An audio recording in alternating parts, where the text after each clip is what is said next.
Hey everyone, welcome back to my channel, So Fast I Young. I'm Morgan, and today we are working on the final part of the pattern for my Gunne Sax dress. I'm so excited. So if you haven't watched my other videos, I am taking this Gunne Sax dress pattern, which is a Juniors 579, and I am basically recreating it in my size using various techniques that I have acquired through my training as a costume professional. So there's a video that's the introduction to kind of explain the project.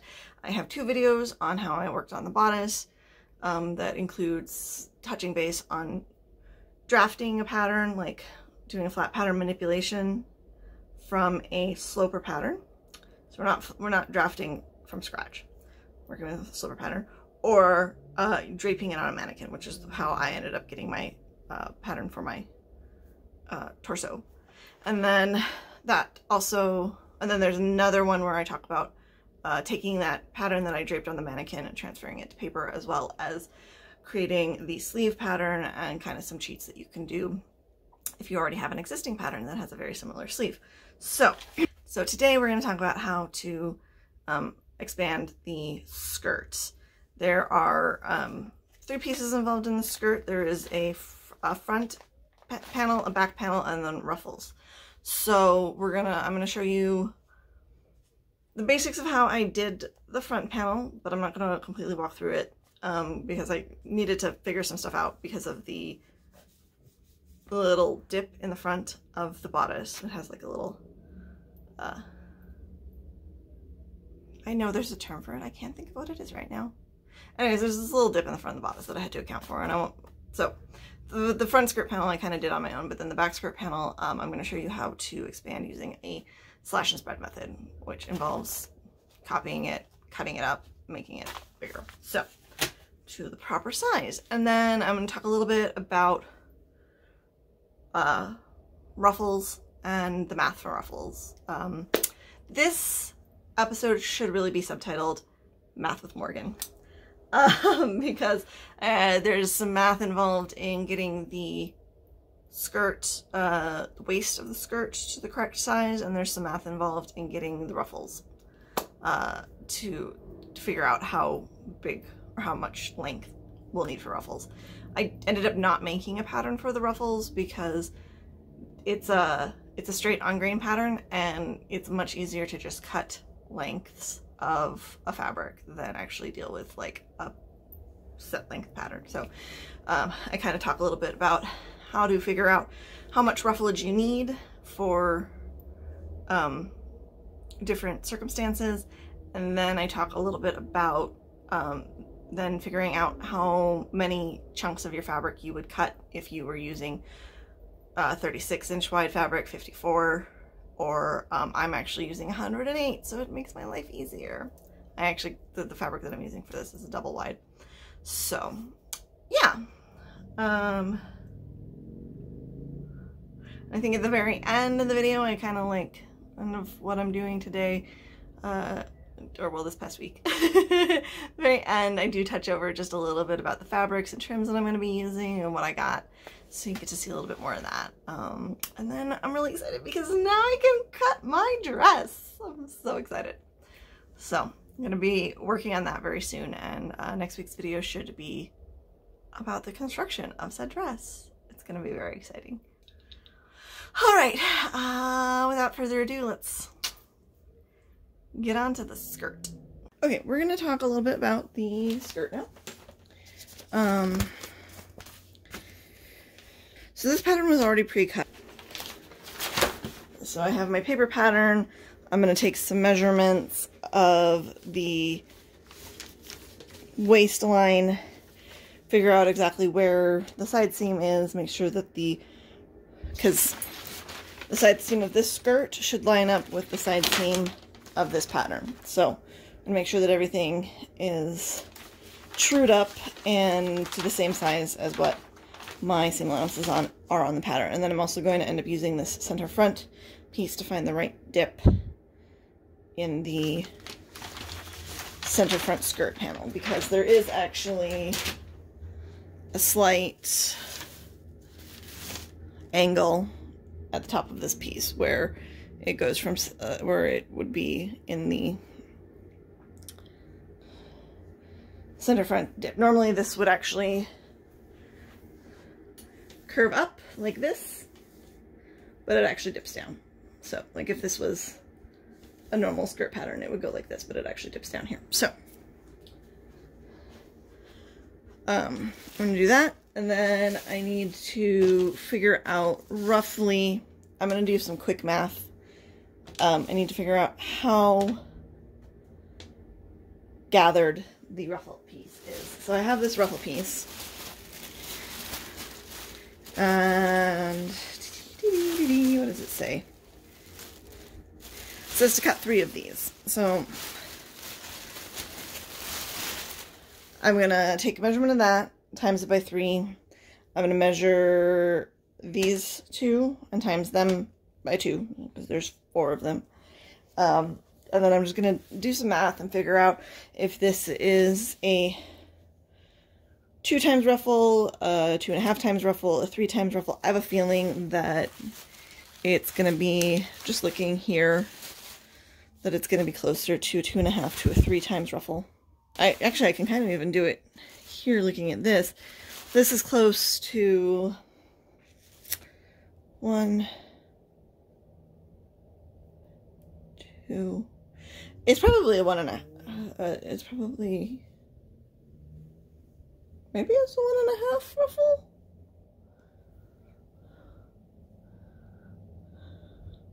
Because if this is, if 2 of these would be equal to a roughly 4 of these, then 1 more of these would be equal to another half. So yeah, it would be 1.5 times ruffle, roughly.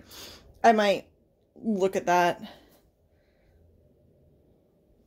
and then just make some adjustments to this piece so that it has a little more fullness. I don't want a super full ruffle at the bottom, so probably a 1.5 would be good.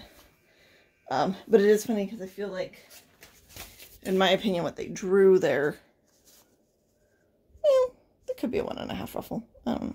What they drew there looks more like a 2 to me, personally. You get me in pajamas while I'm doing this. I don't really care today. So I did this ahead because I wanted to make sure that I was doing it right. There's a couple of different ways. No one can do this again. If you wanted to, you could very easily cut this into pieces and like add into it. I went with it a slightly different method. This is just how I did it. So to make the skirt pattern, the big thing that I am concerned about is keeping these angles that I got here and keeping the straight grain correct. So what I did is I kind of started, I laid this down, kind of set up a rough guesstimate of the angle that this piece right here needs to be.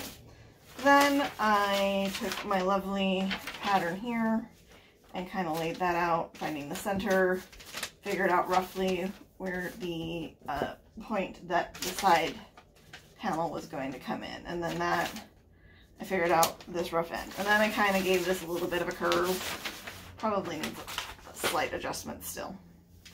Okay, so this is where the princess seam should sit when this is all sewed together, and then this would be picking up farther. And so then the other way that I sort of found this is I took this piece. Once I sort of figured out roughly the length this needed to be, I started playing with this, moving it up until basically I was able to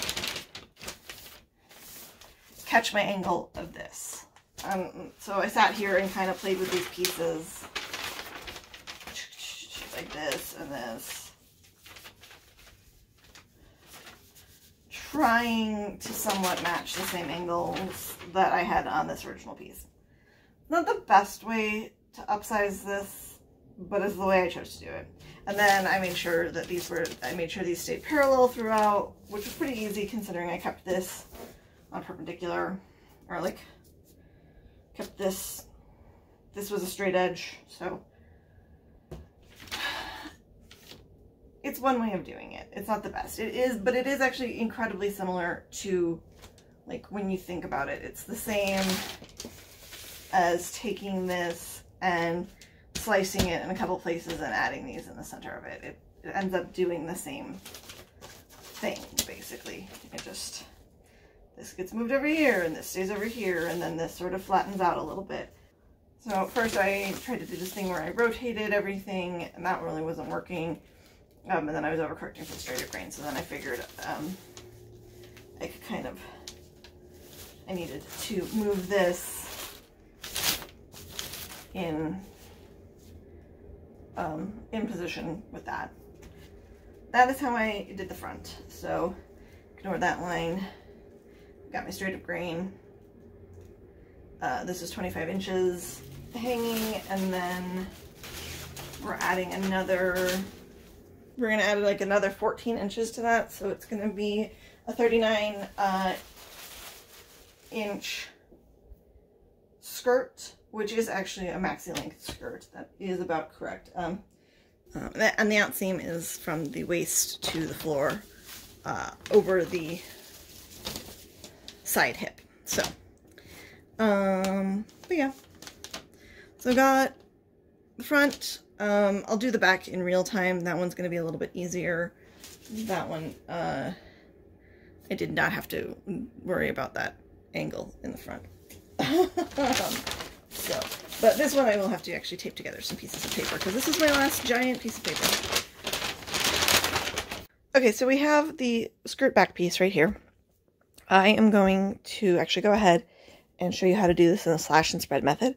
I'm going to copy this onto some white paper, and then I'm going to show you how to cut it into pieces and make it larger. So what I'm going to be focusing on is this waist measurement here needs to go from whatever the base is right now to 10.5, so that it will match the bottom measurement of the bodice, or the back bodice piece, if that makes sense. Okay. Welcome to Math with Morgan time. This is my least favorite time. Okay, so I have this sheet of paper that is sitting on top of my pattern. I measured the waist of the traced white pattern, and it is 7.25 inches. I need to get it to 10.5 inches. So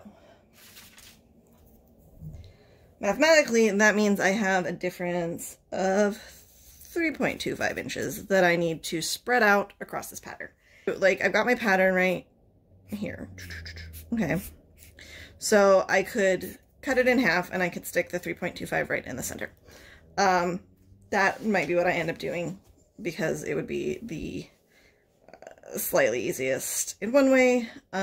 Just one big strip of paper, you've spread it, it's done. You will have to kind of play with and adjust this curve a little bit, possibly. It's all there in one. It's because what ends up happening is you get a curve, and then you get a very straight piece, and then you get a very curve. So that's kind of why you have to, like, adjust some things. Now, if you were to split it into 5, which would be probably the next easiest way, then it would be a 5/8 that would get added in each one of those sections. So basically, the more you break it down, the smaller the sections, obviously. And then also you would get much, like, more easy curve going on. Like, your curve would be, instead of being, I don't think I drew that very well to sort of explain it. It would be more like curve, and then straight, and then curve. It isn't too hard to adjust, but point being, you know, this spreads it out equally across multiple points. This spreads it all in one spot, you know. So you could break it down. You could do it how many ever times it takes to do a 1/4 inch there. That seems like an awful lot. I honestly, my preference is to try to go around, you know, 1 inch, like break it. Like if this was 3, if there wasn't the 0.25, And actually, I could even do that. I could break it into 3 sections, right? And in this one, add 1, 1, and this one 0.25. Because it gets tedious to add lots of tiny amounts. Adding an inch in each spot isn't too bad.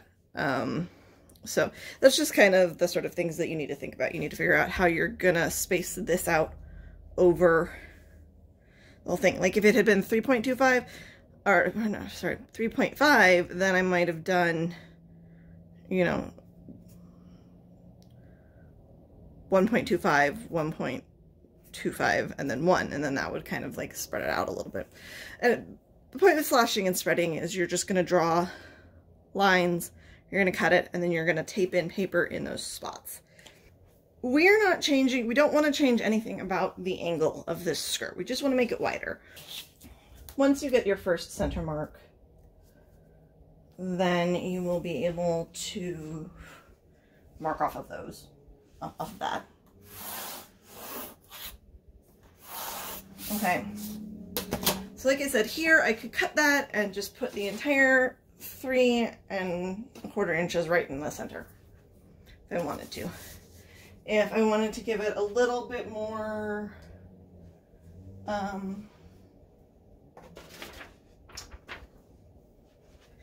if I wanted to give it a little bit,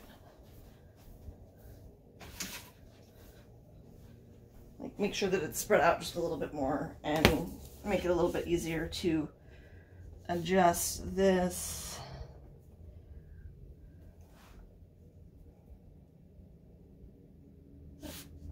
Oh, I guess I could have done that with the other ruler. Oh, that's all right.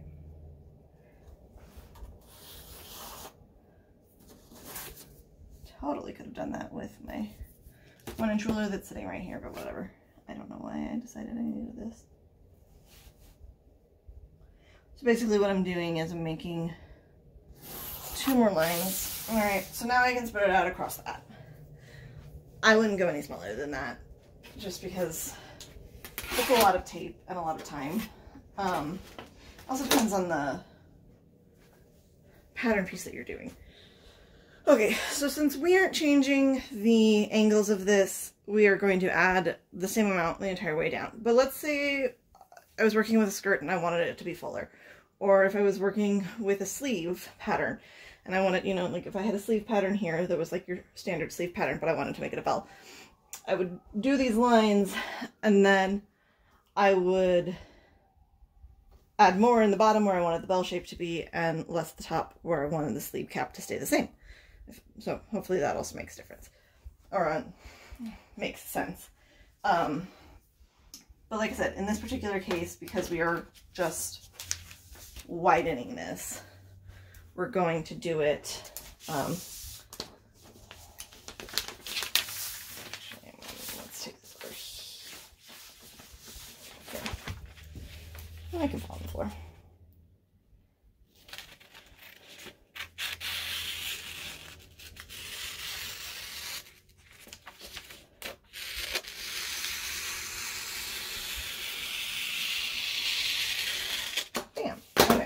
So the first thing that we're going to do, where'd my tape go? Is we're going to tape this piece down.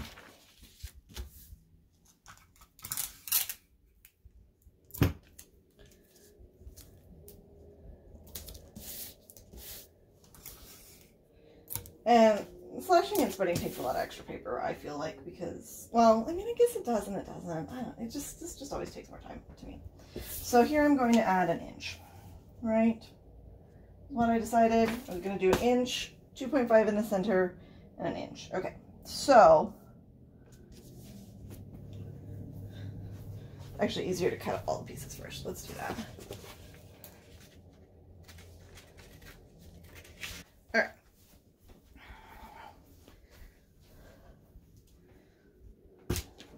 So, if you don't have a plastic ruler that's 1 inch wide, you're going to take your time and you're going to measure over 1 inch and make lines. So when you go to line this up, you should actually keep this at the same height that it was. We're going to go back in and we're going to end up re-cutting this curve later. Okay, so then you're going to line it up with your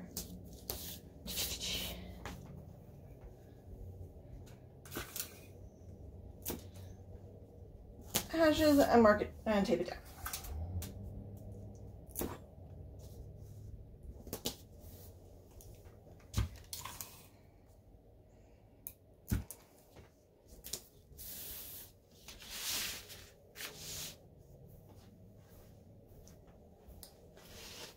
Okay.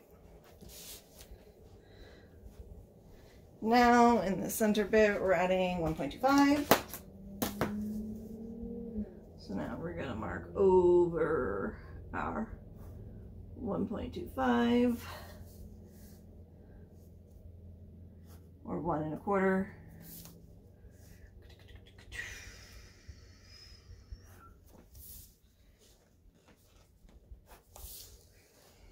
You don't have to do this all the way down. You just need a couple to line it up right. And then you need your top lined up right. You know.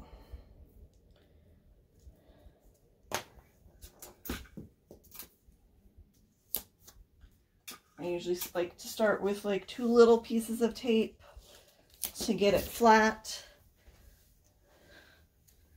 And then I go back in with longer pieces. Now I also realize that when you put cellophane tape on pattern pieces, it makes them not easy to iron anymore because the tape can melt, especially depending on the type of cellophane tape you're using. So even the Scotch band can and will melt. What I was saying, so I know that this ruler is exactly 1 inch wide. So like if you have a ruler that you know is exactly 1 inch wide, you could just come in and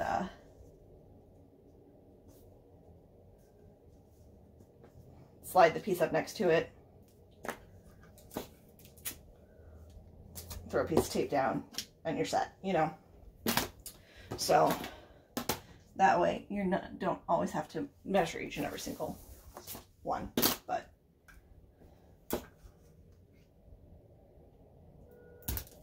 oh, and then don't forget to tape, once you've put this one in place, don't forget to tape down the other side of it. I didn't do that here either.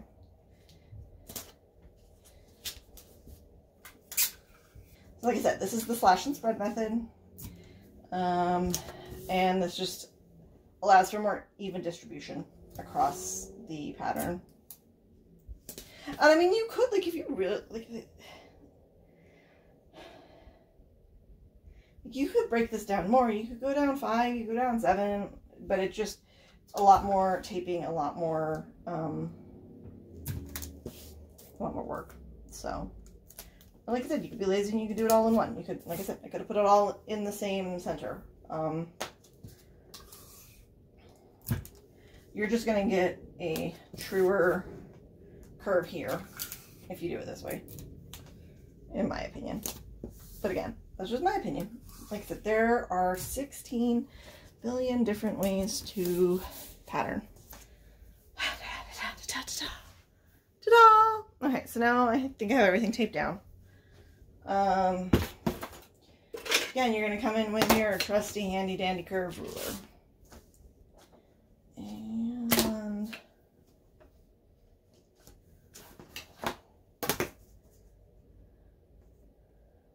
1.25, so 5/8. So that's our center. Just marking the center of this panel, or that's our rough center. Like it, the curve on this is a little funky, but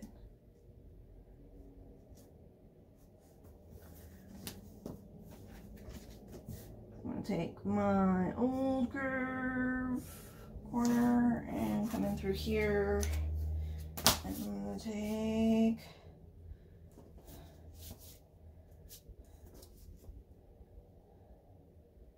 this curve and come in through here. See, so it's just going to knock off a little bit here, a little bit over here.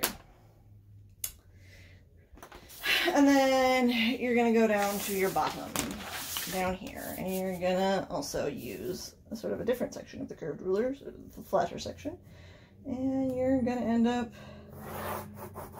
connecting that.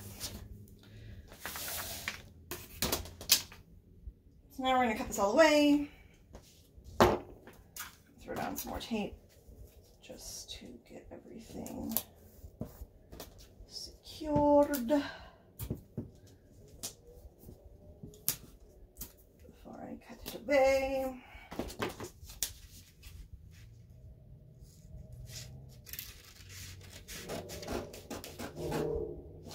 One should also check a measurement before one cuts it away.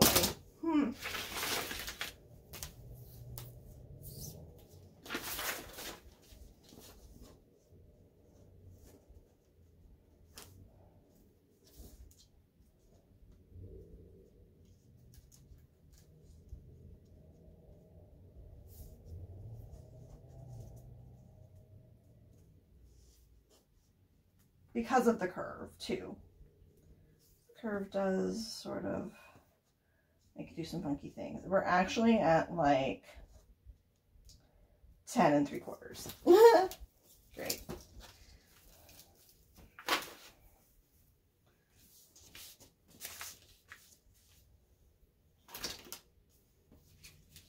Why is that? Why are we at 10 3/4?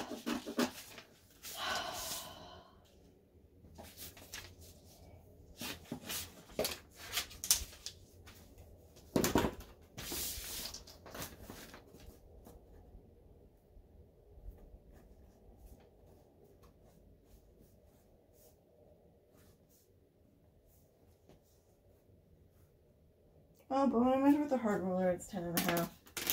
I need my bendy ruler, but I don't know where that is. I have like a flexible ruler that is much easier for solidly measuring.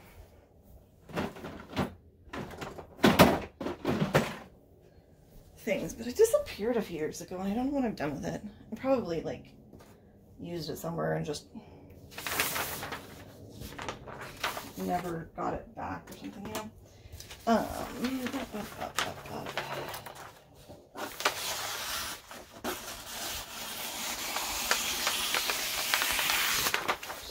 I'm gonna make a big piece of scrap paper.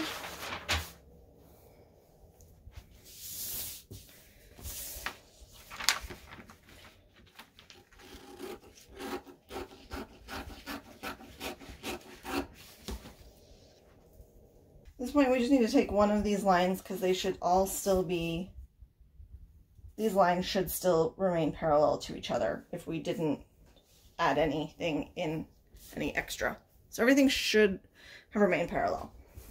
So we can literally just take any of them and extend it at this point to make our grain line.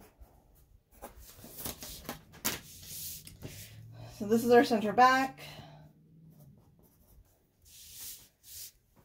This is our side seam. So I put, based on the pattern, I did put some registration marks on this. The center back lines up to itself. This is maybe roughly where the zipper is going to be.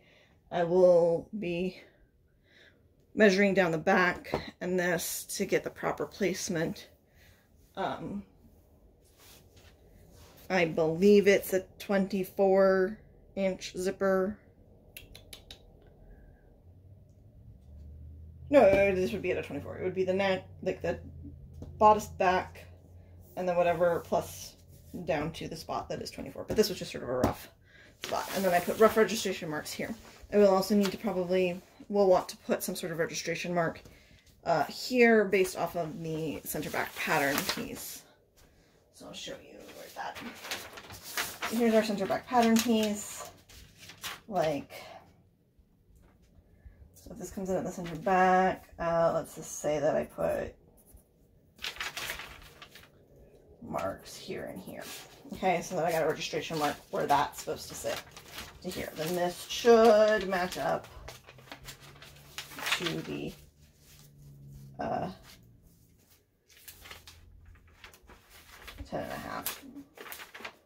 1/2.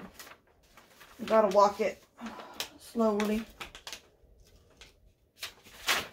And then then I'm going to cut out the front skirt panel and just true up that to the side seam there.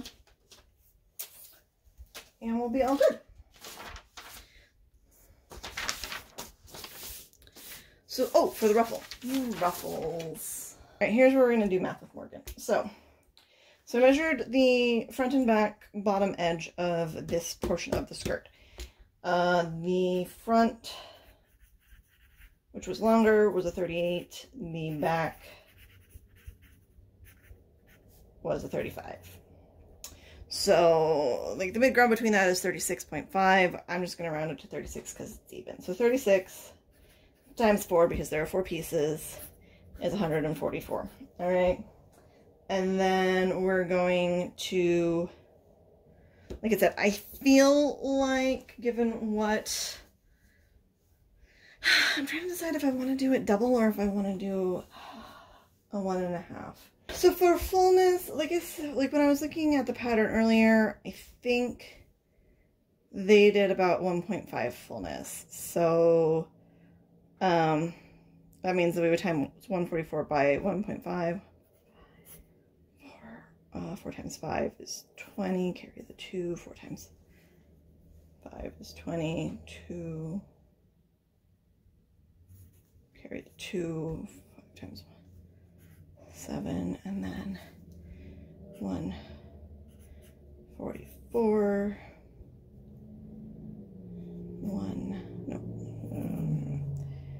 0, 2. So 212 inches. So there's a couple ways that I can do this. I can either make a pattern that is, I believe that was 15 by, let's see, 212 divided by 4.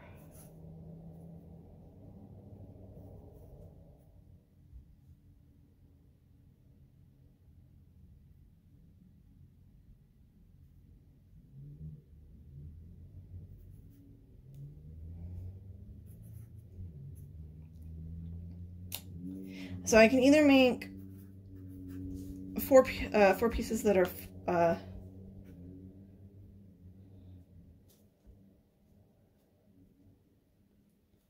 15 high by 54 wide, and cut 4 pieces, make 4 of them, or I can just tell myself that I need this total amount.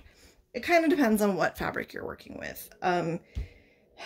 Sometimes it's easier, and if your fabric has a direction or not, because then you have to piece. So let's say you're working with a 36-inch wide piece of fabric and it's directional. Then you're going to want to figure out how many 36-inch wide pieces you need to make that. If it's not directional, you can kind of just cut it whichever way. You could cut, if you had 54, 55 wide fabric, just cut it. So I kind of like to think of it like that. I like to, just in my brain, the way that I like to make myself a note in my pattern. So I'll get a piece of paper and I'll write, for bottom ruffle, full, I need roughly 212 inches by 15. Okay, I know that's how long the ruffle is going to be. And then I can kind of adapt that to whatever fabric it is that I'm working with. If I am working with something that is super wide, like 54 inches, my fabric actually is 108. So I could, like, the fabric, yeah, it's a double wide fabric that I bought, now that I think about it. So I literally could just cut 2 parallel strips off of my fabric that are 15 inches wide, and I have my ruffle.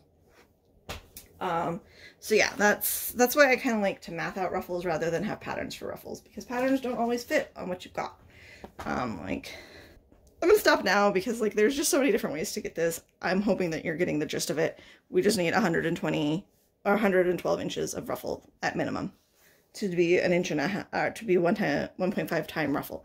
And that can be adjustable. If you have more, if you start doing it with that and you feel like you need more, then you could, like, take it out and put in more. Like I might start sewing it in and see how I feel about the ruffle, and then if I want to add another panel, add another panel so that I've got closer to a 2-time ruffle. But yeah. Okay, I'm gonna have fun editing this one down.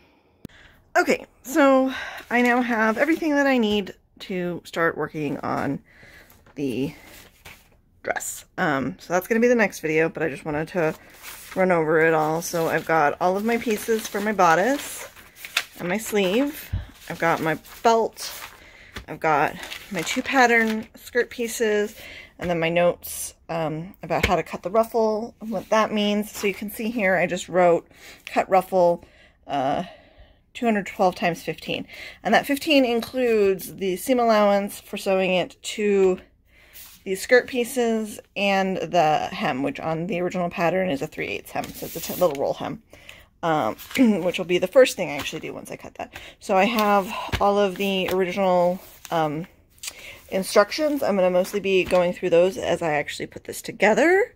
And then let's really quick just show you guys once more the fabric and whatnot before I move on. Dress, I chose this fabric. It was on clearance at the Joann's. It is a pretty nice weight quilting cotton. I've already washed it. It's probably a little thicker than I feel like most Gunne Sax dresses are. They always seem like such lightweight fabric. But so I've got that. I've got some zippers in here for the sleeves and the center back. This lace is what's going to be, so again, I'm doing this one. So this lace is going to be in the center here and on the sleeves. And I think I have settled on, following this. There's still a part of me that wants the big bell sleeve part to be the lace, and then this to be like the cuff thing to be this. But we'll see. We'll see what happens when I continue to think about it. I also just thought I would show you, so I picked up some awesome trims too. So these I found, I have enough of this to do all of the trim work, which I think goes along the sides of the bodice here and then is around the hem. So I hope I have more than enough, because I don't know if I can find more of this, but I think I have 9 yards of it, which I think was more. I think this originally called for 7 yards. What was it? Let's see. 7 yards of lace. Called for 7 yards of lace. So I picked up 9 because it was by the spool, and each of these is, I believe, 3 yards. And then I also was able to find some of the loop braid that is used. This goes around the neck and is what creates the traditional lacing sort of situation on the Gunne Sax dresses. So yeah. I'm really excited to jump in on this, and now I have all of the pieces. So that will be next week's video, is me cutting this all out and starting to sew it. So yeah, we'll see exactly how many videos that plays out in. I'm trying not to make this series last forever, but I do want to make sure that y'all get good information out of it. So yay! Thank you so much for tuning in today and watching me work on this project. I really appreciate everyone who comes and views my videos. This is such a big passion project for me. I'm so excited. Like, the fact that it's now at a point that I can actually start cutting it and getting it put together, I'm really excited. I can't wait to like see this finished. And my favorite thing too is, now that I kind of have this one upsized, I kind of want to get another pattern, or I want to see if I can take this one and then like alter it to be some of the other versions. I know that there's definitely some that the bodice would be the same and the neckline would be a little different, or like I would do some alterations to the waist and put in like a midriff or something. That was also really popular in some of the Gunne Sax dresses. So in the neckline, and then, I mean, sleeves are easy. You can kind of reinvent sleeves and just sort of change those out on patterns so easily. So yeah, I'm pretty excited. So if you liked my video today, please remember to hit the like button. Thumbs up. Give me a thumbs up. Remember to subscribe, share my videos, leave me some comments. I really enjoy hearing from everyone. I'm having so much fun making these videos in one way, but it also is a lot of work and a lot of effort. So, you know, knowing that you all are out there and enjoying my content really makes it worth my while and my time. So, yeah. I hope you all have a wonderful week. I love you all. Bye.